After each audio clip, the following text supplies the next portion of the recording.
Hello बच्चों, तो हम पढ़ रहे थे न्यूक्लियर यानी नाभिक।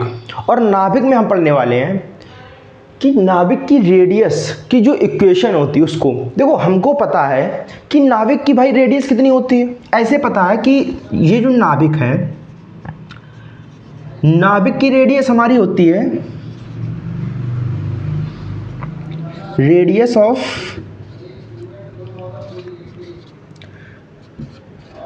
न्यूक्लियर।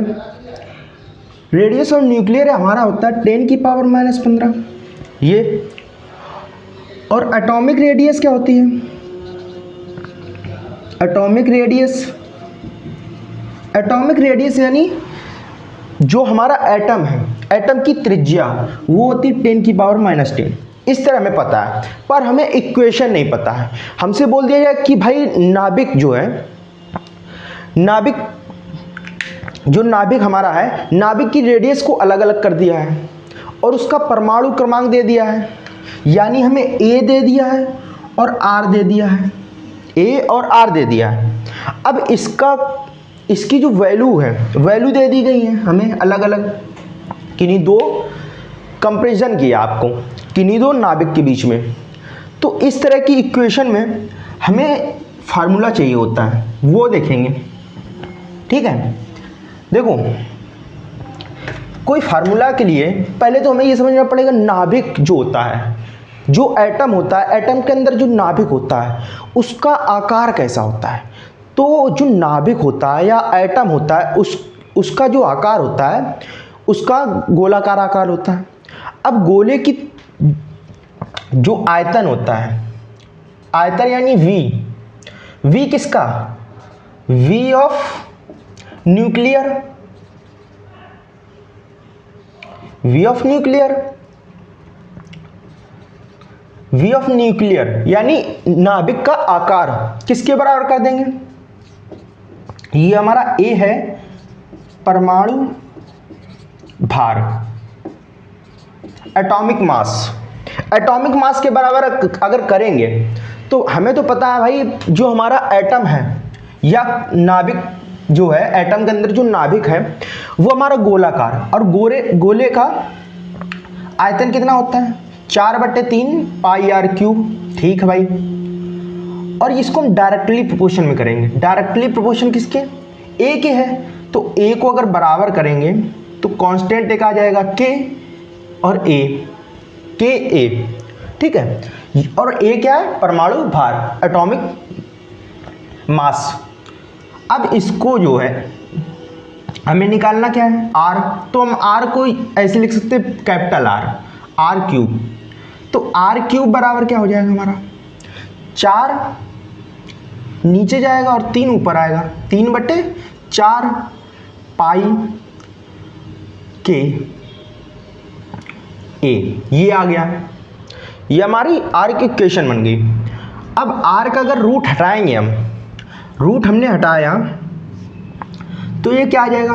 3k/4 पाई। इसको इस तरह कर लो बंद, 1/3 और गुणे में a⁻⁻⁴। इसको भी अलग कर लो। हम भाई इसको क्या लिख सकते हैं? इस पूरे को हम लिख सकते हैं R0। R0 क्या होता है? R0 हमारी जनरली रेडियस होती है नाभिक की, और नाभिक की R0 हम क्या लेते हैं? 1.2 × 10 की पावर, देखो -15 होती है तो -15 ही लेंगे। और इसको हम क्या ले सकते हैं भाई? -15 क्या होता है? इसको हम फेम्टो या फर्मी कहते हैं। -10 की पावर -15 क्या होता है? फेम्टो या फर्मी। तो इसको लिख देंगे R0 बराबर 1.2 फर्मी। ये R0 की वैल्यू होगी। और R0 किसके बराबर है? R0 है हमारा 3k/4 पाई की पावर 1/3।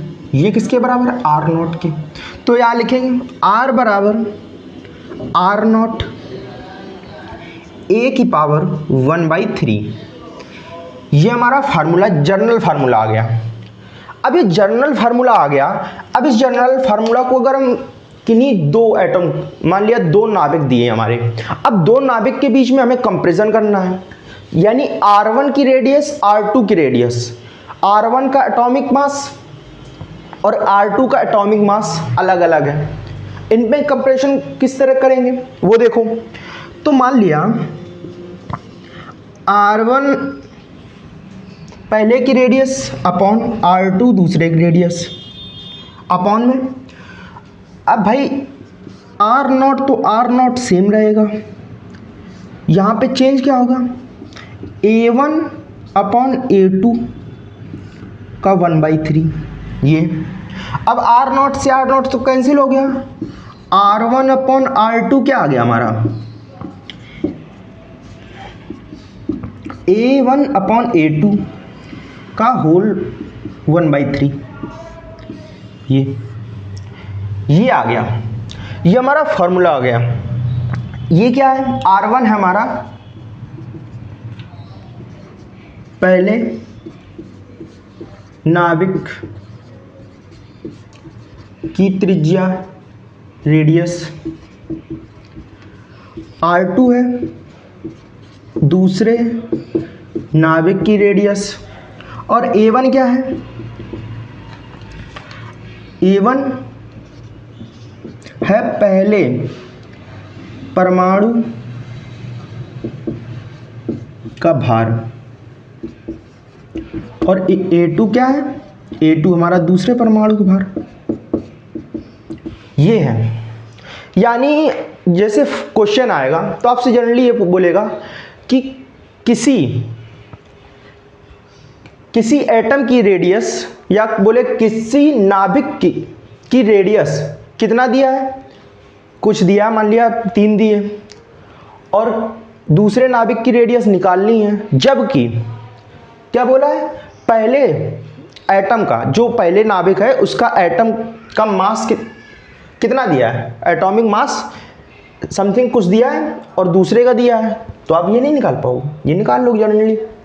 और इस तरह भी अगर क्वेश्चन बोलेगा कि रेडियस दे दिया है और ये निकालना, ए की वैल्यू निकालनी, तो इसकी वैल्यू आप डायरेक्ट यहाँ से पुट करोगे, आर की वैल्यू पुट करोगे और इसको नीचे भेजोगे। इस तरह देखो कैसे, आर बराबर R0 ए की पावर 1/3।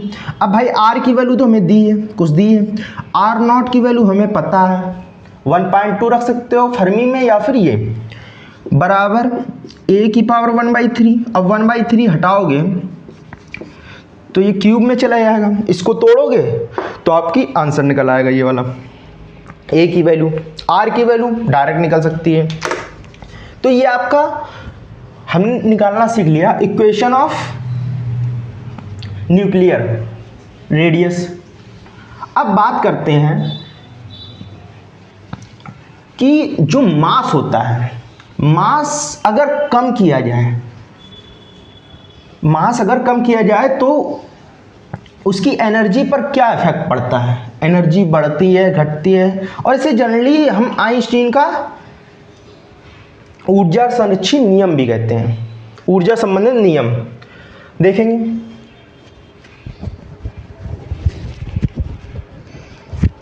लिखिए, द्रव्यमान संबंधी, या लिखेंगे द्रव्यमान ऊर्जा संबंधी नियम।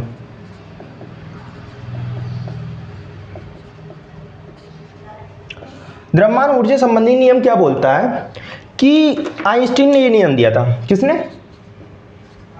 आइंस्टीन ने कहा कि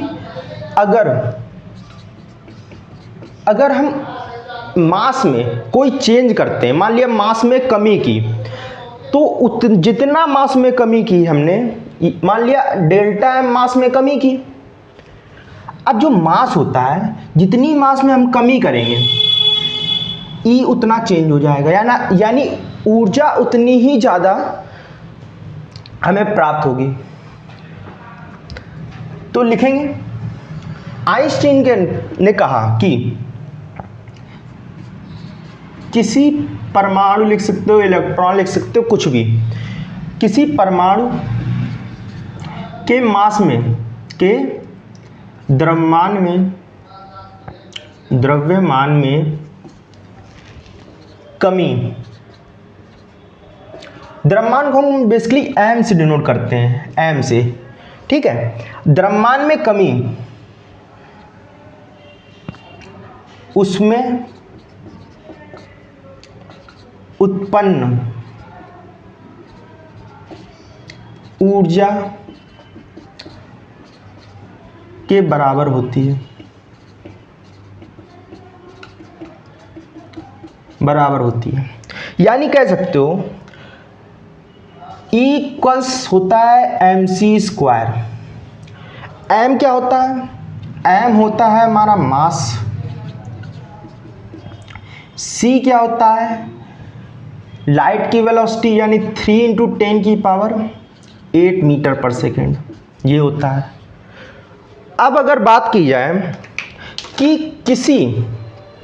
कोई मान लिया हमें इलेक्ट्रॉन दे दिया, अब उस इलेक्ट्रॉन में देखो, इलेक्ट्रॉन जो होता है, इलेक्ट्रॉन का मास कितना होता है हमारा? मास इलेक्ट्रॉन का होता है हमारा 9.1 × 10⁻31 kg, ये होता है हमारा मास ऑफ इलेक्ट्रॉन। कितना? 9.1 × 10⁻31। अब बोल दिया जाए, अगर ऐसे बोल दिया किसी एटम के, यानी किसी परमाणु के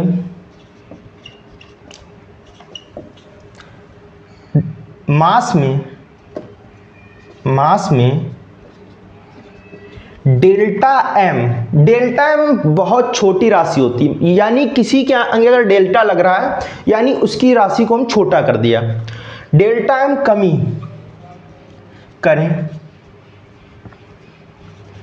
करें, अगर किसी मास में डेल्टा एम कमी करें तो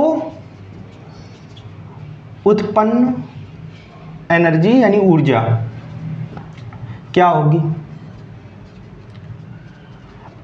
अगर एनर्जी की बात करें तो जितना मास में कमी, डेल्टा एम मास में कमी हुई तो डेल्टा ई एनर्जी उत्पन्न होगी, और डेल्टा एम c², ये इक्वेशन बन जाएगी आपकी।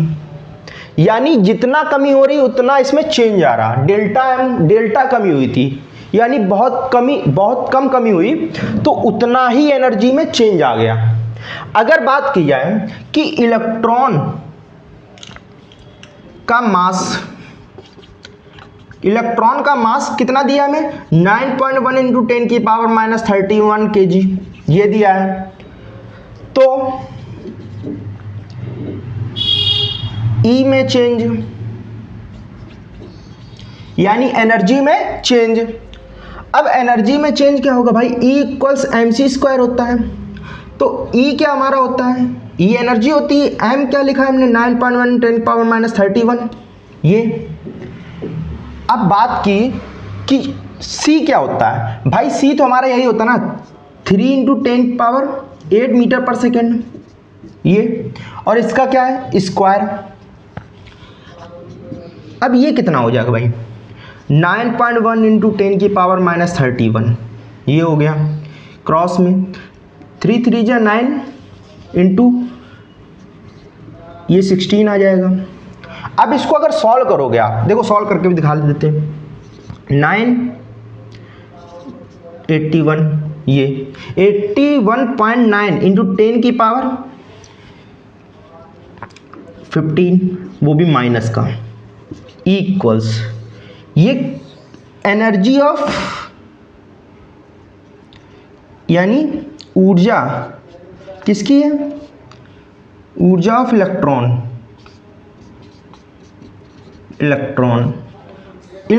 की ऊर्जा आपको कितनी दे दी है?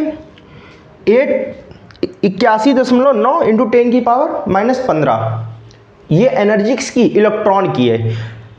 अब बात अगर किसी मान लिया प्रोटॉन की कर ली, तो प्रोटॉन का आप मास लगा दो,